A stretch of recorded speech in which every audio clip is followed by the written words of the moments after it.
শবে কদরের মাহাত্ম্য হাজার মাসের চেয়েও উত্তম।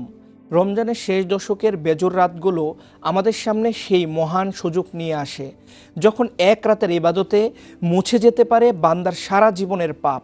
নবীজি সাল্লাল্লাহু আলাইহি ওয়াসাল্লাম বলেছেন, যে ব্যক্তি সওয়াবের আশায় এই রাতে ইবাদত করবে, আল্লাহ তার পূর্বের সব গুনাহ মাফ করে দিবেন। তাই শবে কদরের মহিমান্বিত রাতে আপনার আমলনামা সাজাতে যে 5টি কাজ অবশ্যই করবেন। 1. জামাতে নামাজ আদায়, বিশেষ করে এশা ও ফজরের নামাজ অবশ্যই জামাতে পড়ুন। হাদিস অনুযায়ী এই 2 ওয়াক্ত নামাজ জামাতে আদায় করলে সারা রাত ইবাদতের সওয়াব পাওয়া যায়। 2.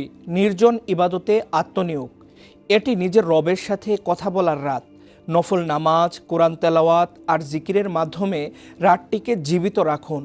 মনে রাখবেন, আজকের রাতটি আপনার জীবনের সেরা রাত হতে পারে। 3. হিংসা ও বিবাদমুক্ত মন, ঝগড়া বিবাদ রহমতকে দূরে ঠেলে দেয়। নবীজি সাল্লাল্লাহু আলাইহি ওয়াসাল্লাম কদরের তারিখ জানাতে এসেও 2 ব্যক্তির বিবাদের কারণে তা বলতে পারেননি। তাই অন্তরকে হিংসা ও বিবাদমুক্ত রাখুন। 4. সালাতুত তাসবির নামাজ, গুনাহ মাফের এক অনন্য চাবিকাঠি হলো সালাতুত তাসবিহ।